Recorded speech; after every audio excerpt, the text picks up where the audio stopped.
오늘 저는 여러분과 함께 나는 부활이요 생명이니 이와 같은 예수 그리스도의 말씀을 통해서 은혜를 받고자 합니다. 기독교 신앙이란 이론이 아니라 여러분의 생활 속에서의 체험인 것입니다. 예수님을 믿음으로 말미암아 자기 속에 다가온 그 부인할래야 부인할 수 없는 신앙의 체험, 이것이 우리 기독교 신앙의 위대한 힘이요 증거의 원천이 되는 것입니다. 예수 그리스도의 부활 사건도 마찬가지인 것입니다. 성경에는 예수께서 십자가에서 돌아가시고 무덤에 장사한 지 사흘 만에 부활하셨다고 말씀하고 있는 것입니다.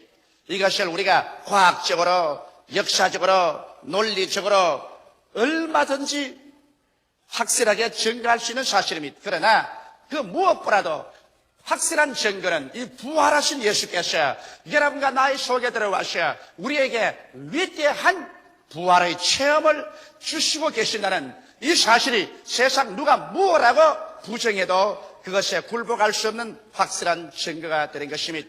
그리스도의 신앙이라는 것은 살아계신 예수와 나와의 관계 속에서라는 이 위대한 체험, 이 체험이 실험되어서 우리 속에 열매 맺기 전에는 확실히 우리가 신앙 속에 섰다고 말할 수가 없습니다. 오늘 이 시간 사망을 철폐하고 무덤을 박차고 부활하신 예수께서 진실로 부활의 주로서 우리 가운데 살아있다는 그 증거는 여러분과 나의 속에 부활의 영 성령으로 말미암아 다가온 그 흔들릴 수 없는 체험에 기초하고 있는 것입니다.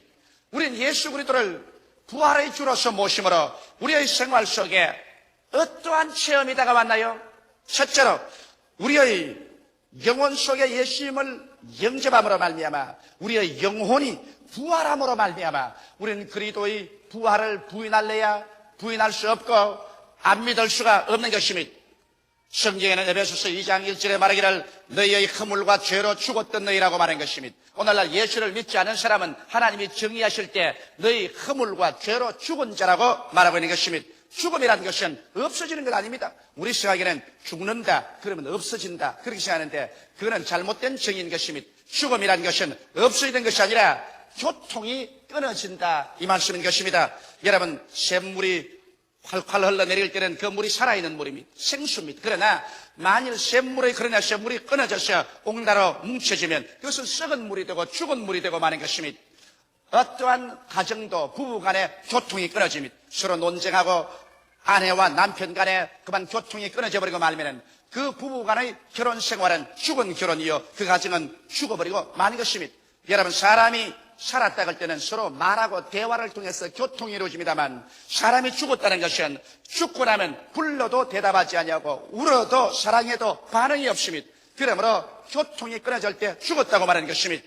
성경에는 하나님께서 에덴 동산에 아담과 하와를 두시고 보기에도 아름답고 먹기에도 좋은 실과를 나게 하시고 동산 중앙에 선악을 하는 실과 하나님의 주권을 상징하는 실과를 주께서 만드시고 아담에게 명령하시기를 동산의 모든 실과는 다 먹되 선악을 하는 실과는 먹지 마라. 먹는 날에는 반드시 죽으리라고 말씀하셨습니다. 그런데 사탄의 꾀임을 받아서 육신의 정욕 때문에 하와와 함께 아담은 하나님의 뜻을 반역하고 하나님의 권위를 짓밟고 그 선악을 하는 실과를 따먹었습니다. 그렇다고 해서 아담과 하와가 그 자리에서 육체적으로 당장 죽었나요? 죽지 않았었습니다. 따먹고 난 다음에도 아담과 하와는 그 900여 년을 살았었습니다. 그러면 성경에 선악을 하는 실과를 먹는 날에는 반드시 죽으리라고 했는데 왜 안 죽었나요? 아담과 하와는 죽었습니다. 언제 죽었나요? 하나님의 형상과 모양대로 지음받은 것이 인간입니다. 인간은 이 육체라는 하나의 흙집을 덮어쓰고 사는 영원한 존재인 것입니다. 그러므로 속사람이 참 사람이고 그 사람은 육체의 집에 불과한 것입니다. 그런데 이 장막집을 거처로 삼고 사는 그 속사람이 하나님을 반역하자 말자 죽어버렸습니다. 다시 말하면 하나님과의 교제가 끊어지고 말한 것입니다. 이제는 하나님께서 아담에게 말할 수 없게 되었고 아담도 하나님께 말할 수 없게 된 것은 죄악으로 말미암아 하나님과 사람 사이가 분리되어 버리고 말한 것입니다. 그 결과로서 분리된 확실한 증거로 하나님과 교제하던 에덴 성전에서 아담과 하와가 쫓겨나서 그래서 그런 하나님 교제함이 없이 인간의 이성을 의지하고 육체의 노동으로서 살 수밖에 없었습니다. 그때부터 시작해서 오늘날까지 사람들은 죄 때문에 하나님과의 교제가 끊어져 버리고 말한 것입니다. 여러분, 결과로 천국으로 열린 창문인 영이 죽음으로 말미암아서 하늘로 향한 창문이 닫힌 결과로 이제 하나님과의 교제는 완전히 상실되어 버리고 말한 것입니다. 하나님께서 말씀을 하셔도 우리에게 교통되지 아니하고 우리가 부르짖어도 하나님께 상달되지 아니하는 것은 이제는 영적으로 죽어버렸기 때문인 것입니다. 이러므로 오늘 세상이 무신론자가 되고 하나님이 어디 있느냐, 하나님을 믿지 말고 내 주먹을 믿으라, 이렇게 하는 이유가 있습니다. 왜? 그들은 아무리 세상에 유식하고 학문이 많고 박사가 되더라도 그 인간의 지식으로 말미암아서는 하나님을 알 수도 없고 깨달을 수도 없는 것은 하나님을 알 수 있는 영적인 세계의 교제가 끊어져 버리기 때문인 것입니다. 눈이 없는 사람은 빛에 대한 인식을 할 수가 없습니다. 고막이 없는 사람은 음악의 선율에 대한 인식을 할 수가 없는 것입니다. 이 냄새 맡는 감각을 잃어버린 사람은 아무런 향기가 있어도 향기를 맡을 수가 없습니다. 이와 같이 영이 죽어버린 사람, 영적으로 하나님과의 교제가 끊어진 사람은 하나님이 우주에 계셔서 천지 만물을 지으시고 일반적인 자연 만물을 통해서 하나님이 자신을 계시하고 계셔도 이것을 깨달아 알 도리가 없는 것입니다. 철저히 죄와 허물로 말미암아 죽어버린 것입니다. 이렇기 때문에 이 세상에 하나님을 모르는 사람에게 아무리 하나님이 살아계시다고 증거한다고 하더라도 이것은 눈이 없는 사람에게 즉 주황, 황, 녹, 청, 남, 자의 이 무지개의 색깔을 설명하는 것과 다름이 없습니다. 아무리 설명해도 그에 대한 개념을 가질 수 없는 것처럼 여러분, 영이 죽은 사람에게 아무리 하나님에 대해서 이야기해도 하나님에 대한 개념을 가질 수 없습니다. 그러면 어떻게 할까요? 죄와 허물로 죽은 우리를 하나님께서는 살려놓을 수 있는 길을 발견하셨습니다. 이것이 바로 예수님께서 오셔서 십자가에 못 박여 피를 흘리고 죽으심으로 말미암아 인류의 죄악을 청산함으로 하나님과 사람 사이에 막힌 담을 허시고 그 보혈을 통하여 하나님께서 성령을 보내셔서 우리를 죄악의 잠에서 깨뜨리는 것입니다. 긍휼의 풍성한 하나님이 우리를 사랑하신 그 큰 사랑을 인하여 허물로 죽은 우리를 그리스도와 함께 살리셨다고 말씀하신 것입니다. 그러므로 오늘날에 와서 우리가 예수 그리스도를 성령의 감동으로 말미암아 내 구주로 믿게 되자 말자 나의 죽은 영혼 속에 부활의 역사가 일어나기 시작하는 것입니다. 그리스도의 부활의 생명이 내 영혼 속에 들어오자 말자 영의 눈이 열리고 영의 귀가 열리고 영의 입이 열리고 영의 활동력이 시작하는 것입니다. 그래서 하나님이 계신 것을 알게 되고 그 아들 예수께서 내 구주가 되신 것을 알게 되는 것입니다.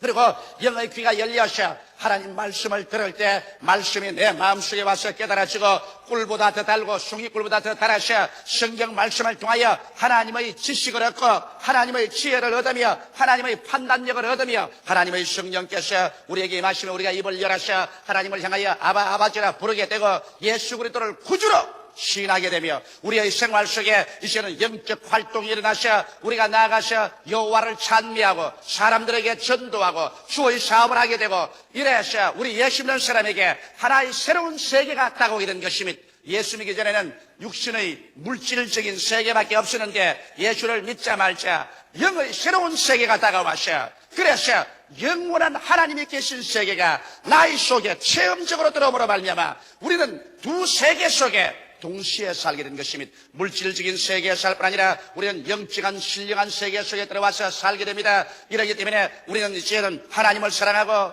예수님을 사랑하며 성령께 의지하고 성경 말씀을 통해서 하나님의 지식과 지혜와 판단력을 얻어서 하나님의 말씀으로 우리가 살게 되고 우리의 생활이 주님 중심으로 하늘나라를 향해서 살게 되는 위대한 삶의 부활이 우리에게 다가오게 되는 것입니다. 이것이 부활인 것입니다. 이것이 위대한 여러분 체험인 것입니다. 이것은 예수께서 죽었다가 부활했기 때문에 이러한 역사가 예수를 믿을 때 우리에게 일어나는 것입니다. 둘째로 예수님을 우리가 구주로 모실 때 우리의 속에 양심의 부활이 다가오기 시작하는 것입니다. 사람이 짐승과 다른 것은 도덕적인 형상 때문인 것입니다. 여러분 짐승들도 어느 정도의 지성을 가지고 있습니다. 또 지식도 있고 체험도 가지고 있습니다. 그러나 짐승이 사람보다 확실히 못한 것은 짐승 속에는 양심이 없습니다. 그러나 사람은 도덕적인 양심을 가지고 있습니다. 하늘에는 별, 지상에는 꽃, 사람의 마음에는 양심이라고 말한 것입니다. 이와 같은 양심이 있기 때문에 우리들은 이 세상에서 윤리도 지켜지고 도덕도 지켜지고 국가의 법도 지켜지는 것입니다. 그러나 인간이 타락하자 말자 인간의 양심이 완전히 부패해져 버리고 말한 것입니다. 성경에는 보면 인간이 타락한 이후로 양심의 변화에 대해서 밝히 말하고 있습니다. 인간의 양심이 약한 양심이 되어버리고 말았다는 것입니다. 하나님과의 교제가 끊어지고 성령의 임재 없이 쓰자 양심이 약해져 버리고 말한 것입니다. 그래서 양심의 소리가 힘이 없습니다. 육신의 정욕과 안목의 정욕과 이 세상의 자랑은 무는 사자와 같이 우리를 휘어잡고 죄악 가운데로 이끌어가는데 이것을 말릴 수 있는 양심의 소리는 약한 양심이 되어서 미세한 소리밖에 외치지 못합니다. 거기에다가 성경은 고린도전서 8장 7절에 보면 더러운 양심이 있습니다. 양심이 그만 죄악과 타협에 대해서 더러워져서 그래서 더러움에 익숙해졌습니다. 이제는 음란하고 방탕하고 추악한 곳에 들어가서 몸을 뒹굴고 살아도 양심에 거리낌이 없습니다. 더러운 양심이 되어버린 것입니다. 그 다음에는 성경 말씀 가운데 보면 역시 악한 양심이 있습니다. 악행을 심판치 못하는 양심입니다. 히브리서 10장 22절에 보면 양심이 악하게 되어서 이제는 아무리 악한 일을 해도 내 마음에서 양심이 일어나서 이거는 악하다, 이거는 못한다, 이러한 심판을 할 수 있는 힘을 잃어버리고 마는 것입니다. 거기에다가 더 나아가서 화인 맞은 양심이 있습니다. 디모데전서 4장 1절에 보면 완전히 감각이 마비되어서 이제는 양심이 있는 둥 없는 둥 하는 것입니다. 오늘날 세상에 사는 사람들은 모두 다 약한 양심, 더러운 양심, 악한 양심, 화인 맞은 양심 속에서 양심의 기능이 마비된 상황 속에서 살고 있는 것입니다. 이렇기 때문에 이 세상에 이렇게도 전쟁과 전쟁 소문이 요란하고 음란하고 방탄하고 살인하고 시기하고 분노하고 질투하고 서로 조급하며 팔고 사며 이 세상이 살기가 고통스럽게 된 거 윤리와 도덕이 땅에 떨어지고 말고 부패와 썩어짐이 홍수같이 몰아치는 것은 이것을 조정할 수 있는 인간의 양심의 기능이 마비되어 버리고 말하기 때문인 것입니다.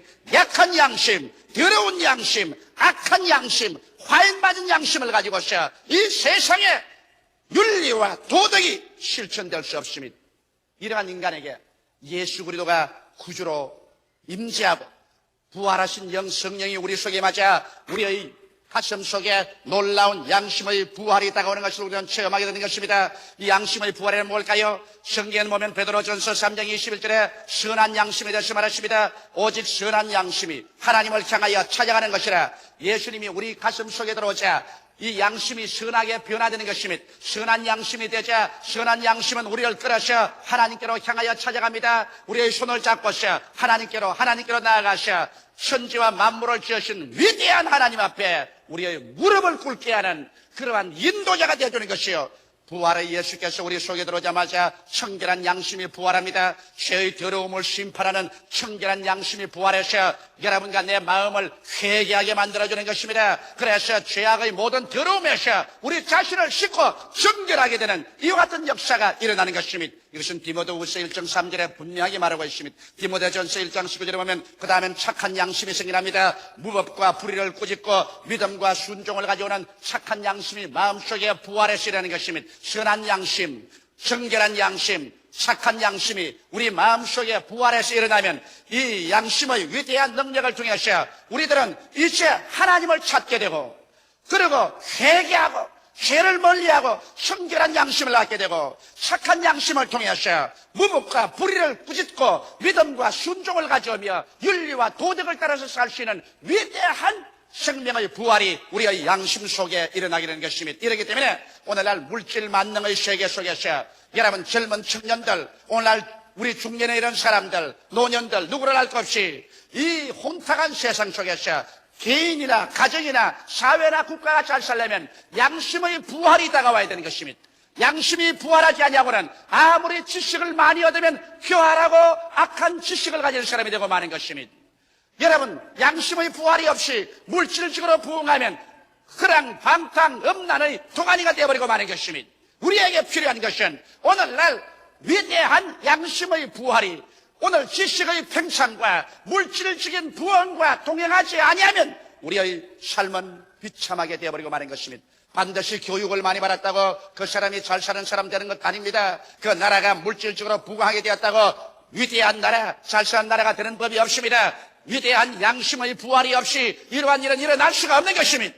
이러므로 악한 양심, 더러운 양심, 그리고 약한 양심, 화인 맞은 양심에서 우리는 예수 그리스도로 말미암아 그 옛 양심을 벗어버리고 선한 양심, 순결한 양심, 착한 양심으로 변화되어야 비로소 이 양심을 가지고서 이 방대한 지식과 물질적인 부흥의 세계 속에서 이것을 올바르게 잡고 하나님을 찾아가며 그리고 청결한 삶을 살며 나아가서 무복과 불의를 제끼고 믿음 순종을 가지고 윤리와 도덕적인 아름다운 삶을 살 수 있는 것입니다. 그러므로 진실로 예수 그리스도 앞에 우리가 무릎을 꿇어 기도하고 우리 마음속에 부활의 영광이 들어와서 부활의 양심이 되어야만 하는 것입니다. 셋째로 참 지식을 이해하는 지혜의 부활이 우리에게 다가오는 것입니다. 여러분, 이 세상에 사는 모든 지식이란 눈으로 보고 귀로 듣고 냄새 맡고 맛보고 손으로 만져서 체험한 것을 이론으로 추리해서 조직화한 것이 인간 지식이기 때문에 세상의 지식이란 물질이 있는 한도 내에서밖에 지식이 없습니다. 그 이외에 물질 세계 저 건너편의 것은 모릅니다. 여러분, 성경 로마서 1장 22절 23절에 스스로 지어있다 하나 우준하게 되어 썩어지지 아니하는 하나님의 영광을 썩어질 사람과 금수와 버러지 현상의 우상으로 바꾸었다고 말한 것입니다. 세상의 종교들이 이와 같이 살아계신 하나님의 영광을 못 보기 때문에 인간의 지식으로 말미암아 우상을 만들어서 우상을 섬기는 이 어리석음 속에 빠지는 것입니다.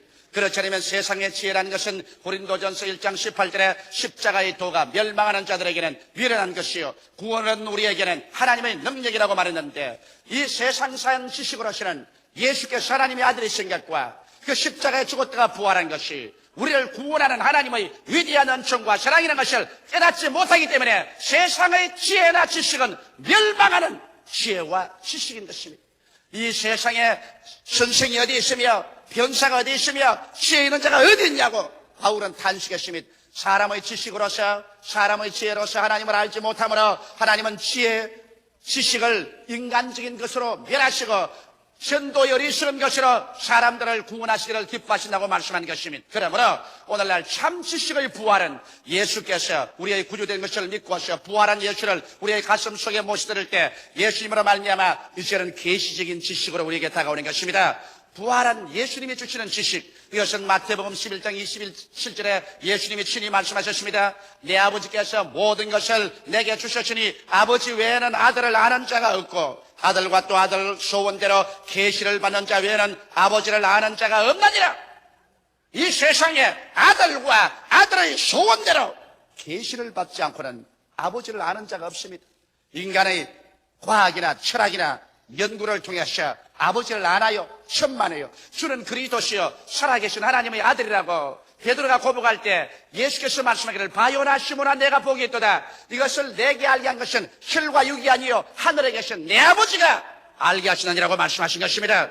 이렇기 때문에 참 지식이란 여러분 성령으로 말미암아 우리에게 주신 계시적인 지식, 이것은 세월이 흘러가도 변하지 않냐고, 역사가 변천해도 변하지 않습니다. 사람이 변해도 변하지 않습니다. 새하늘이 무너지고 이 땅이 꺼져도 1.1핵도 변하지 않은 이 진리의 말씀, 이 영생의 말씀은 성령께서 오셔야 우리에게 깨달아주는 것입니다. 성령은 바로 예수님의 부활의 영인 것입니다. 그리스도께서 부활하셔서 우리 속에 들어오심으로 말미암아 우리의 지식을, 우리의 지혜를 부활시켜서 그래서 감각적인 지식에서 영원한 계시적인 지식을 깨달아 알 수 있도록, 일시적인 지식에서 영원한 지식을 얻을 수 있도록, 그리고 세상적인 지식에서 영원한 지식을 얻을 수 있도록 주님께서 이끌어주는 것입니다. 이러므로 오늘날 주님이 주신 그 위대한 은총으로 말미암아 우리는 참 지혜와 참 지식과 참 판단력을 얻어서 이 세상에 살 수 있습니다. 사람의 떡으로만 살 것이 아니요 하나님의 입으로 나오는 모든 말씀으로 살 것이라고 했는데 하나님의 말씀은 바로 하나님의 지혜요 하나님의 지식이요 하나님의 판단력인 것입니다. 이러므로 우리가 사람이 하나님의 능력으로 살 수 있는 길이 바로 우리에게 열려진 것입니다. 참 지식을 이해하는 지혜의 부활, 이것은 예수께서 우리 속에 오므로 말미암아 우리가 체험하고도 남음이 있는 것입니다. 나는 놀라운 간증을 하나 읽었습니다. 우리 교회 자매님 한 분이 조카를 맡아놨는데 4살짜리 조카를 아침밥 하다가 보니까 밖에 나가버렸습니다. 길거리에 나가서 이 조카를 어디서 할지 모릅니다. 차들이 댕기고 사람이 댕기는데, 그래서 너무 놀라서 그 조카를 잃어버렸으니 어떻게 합니까? 그만 밥하다가 말고 뛰쳐나갔습니다. 그래서 조카를 찾으려고 파출소에 들어가고 이리 뛰고 저리 뛰니 그 많은 사람 가운데 조카가 어디인지 어떻게 합니까? 그래서 그만 그 자리에 기도를 했습니다. 하나님, 이 조카를 내가 맡았는데 4살짜리 조카를 잊어버렸으니 이 말도 잘못하는 건 어떻게 합니까? 하나님이여 도와주셔서. 그러니까 성령께서 마음속에 이런 생각을 주시면 버스를 타고 가라. 버스를 타고 가라. 4살짜리 조카가 나갔는데 나는 버스 타고 어디를 가자 말입니까? 그러나 버스가 오기에 그걸 들렁 탔어요. 타고 버스 창문 밖을 내다보고 있으니까 버스가 덜컹덜컹 몇 정류장을 지나가면서 고려대학 앞을 지나가는데 청방위원회가 그 길거리에 4살짜리 조카가 걸어가고 있더랍니다. 걸어가고. 그래서 불이 나게 버스에서 내려서 그 조카를 찾았어요.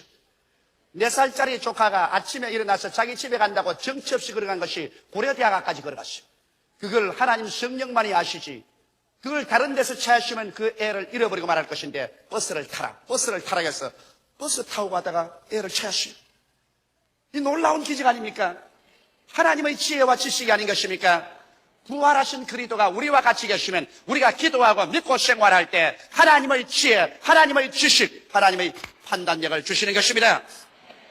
넷째로 여러분 우리는 육체적인 부활의 위대한 소망을 예수님의 부활을 통해서 얻을 수가 있는 것입니다. 성경에 보면 마지막 아담 예수님은 우리에게 살려주는 영이 되었다고 말하셨습니다. 고린도전서 15장 42절로 42절에 보면 죽은 자의 부활도 이와 같으니 썩을 것으로 심고 썩지 아니할 것으로 다시 살며 욕된 것으로 심고 영광스러운 것으로 다시 살며 약한 것으로 심고 강한 것으로 다시 살며 육의 몸으로 심고 신령한 몸으로 다시 살아니 육의 몸이 있은즉 또한 신령한 몸이 있느니라 기록된 바 첫사람 아담은 산영이 되었다는 것 같이 마지막 아담은 살려주는 영이 되었느니라. 예수께서 부활하심으로 말미암아 사망의 권세를 피하고 이제 누구든지 예수를 믿는 사람에게는 주님께서 살려주는 영이 되셔서 여러분과 나를 영원한 사망과 부패에서 영적으로 살 뿐이라 우리의 육신을 부활하여 살려주시는 것입니다.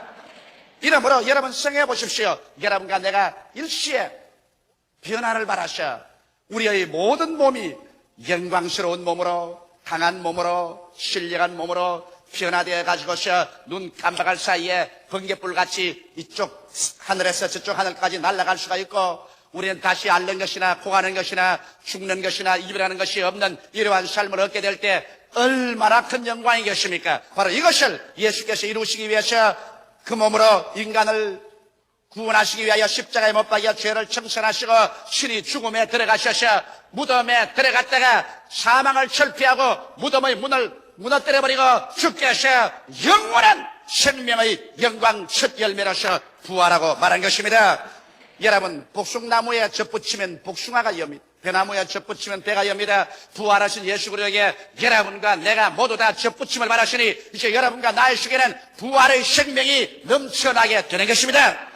이러므로 우리는 다 잠잘 것이 아닙니다. 고린도전서 15장 51절로 58절에 보면 보라 내가 너희에게 비밀을 말하노니 우리가 다 잠잘 것이 아니요 마지막 나팔에 순식간에 호련히 다 변하리니 나팔 소리가 나매 죽은 자들이 썩지 아니할 것으로 다시 살고 우리도 변화하리라. 이 썩을 것이 불갑을 썩지 아니할 것을 입겠고 이 죽을 것이 죽지 아니함을 입으리로다. 이 썩을 것이 썩지 아니함을 입고 이 죽을 것이 죽지 아니함을 입을 때는 사망이 이김의 상팀받으리라고 기록한 말씀이 응하리라. 사망아 너희 이기는 것이 어디느냐. 사망아 너희 쏘는 것이 어디느냐. 사망을 쏘는 것은 죄요 죄의 권능은 율법이라. 우리 주 예수 그리스도로 말미암아 우리에게 이김을 주시는 하나님께 감사하노니 그러므로 내 사랑하는 형제들아 견고하여 흔들리지 말며 항상 주의 일에 더욱 힘쓰는 자들이 되라. 이는 너희 수고가 주 안에서 헛되지 않은 줄 알미니라. 여러분과 나는 행인과 나그네와 같이 이 땅에서 살고 있습니다. 여러분과 나는 장막집입니다. 장막집은 바람 불고 비 오면 무너져버리고 마는 것입니다. 그러나 성경은 우리에게 밝히 말씀하기를 땅에 있는 장막집이 무너지면 손으로 짓지 아니하는 영원한 집이 우리에게 있는 것을 안다고 바울은 담대히 말하셨습니다. 예수님께서는 또 우리에게 말씀하기를 너희는 마음에 근심하지 말라. 하나님을 믿으니 또 나를 믿어라. 내 아버지 집에 있을 곳이 많도다. 그렇지 않으면 너희에게 일러시리라. 내가 너희를 위하여 처소를 예비하러 가노니 가서 처소를 예비하면 다시 와서 나 있는 곳에 너희도 함께 있게 하려고 말씀하신 것입니다. 이러므로 우리는 겁날 것이 없습니다. 이 세상이 포연으로 자욱하고 피의 강, 시체의 산이 되어가고 전쟁과 전쟁 소문이 하루도 없는 날이 없고 온 세계가 경제적으로 흔들리고 자연 환경 속에 그리스도의 오실 징조가 뚜렷한 이 시대에 우리가 살고 있을 때 오늘 부활절을 맞이한 우리는 이미 심장하고 큰 기쁨으로 마음속에 우리의 신앙을 새롭게 해야 될 것입니다. 여러분과 나는 이제는 옛사람이 아닙니다. 우리는 흑암의 권세하셔 그리스도의 부활의 능력으로 건져내셔 하나님의 사랑의 아들 나라로 옮기셨으며 여러분과 나는 하나님의 택하신 족속이요 왕 같은 제사장들이요 그 나라의 백성들이 되어버리고 마는 것입니다. 이러므로 이 세상에 살 동안에 하나님의 사자로서 예수 그리스도의 증언자로서 부활의 증거인으로서 우리의 가정에서 직장에서 우리의 사업장에서 생활터전에서 앉아라 서라 예수가 그리스도인 것을 증거하며 살아야만 될 것입니다. 이것이 우리 삶의 본업이 되어야 되고 무엇을 먹을까 무엇을 입을까 무엇을 마실까는 부업이 되어야 될 것입니다. 이제 주님께서 오시는 것입니다. 주의 나라가 우리에게 다가오는 것입니다. 인간의 역사는 이제는 도저히 다스릴 수 없는 고장난 자동차같이 곤두박질을 치고 가고 있는 것입니다. 이 낡은 인간의 역사가 마지막 절망에 취해서 종말에 부딪혀버리고 새롭고 광명하고 찬란한 새로운 역사가 전개되어 오는 것입니다. 이 세계 속에 참여하기 위해서는 예수가 내 구주인 것을 믿어야 하고 예수 그리스도의 부활한 영광을 받아들여서 여러분과 내 영혼이 부활하고 양심이 부활하고 우리의 지식이 부활하고 우리의 육체가 부활하는 위대한 부활의 생명 속에 참여하게 될 때 여러분은 이 영광스러운 새로운 역사에 참여하게 되는 것입니다. 주께서는 한 사람도 멸망하지 않고 모두 다 영생을 얻는 이 위대한 영광에 참여하기를 원하시고 계신 것입니다.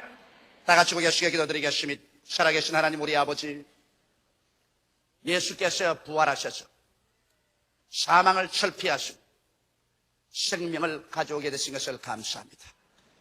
오늘 또 예수를 믿지 않은 사람이나 타락한 사람들은 자기 가슴 속에 사망의 무덤을 갖고 살고 있습니다. 죄악의 무덤, 질병의 무덤, 저주와 절망의 무덤, 죽음의 무덤, 절망의 무덤, 그 무덤 속에 살고 있습니다.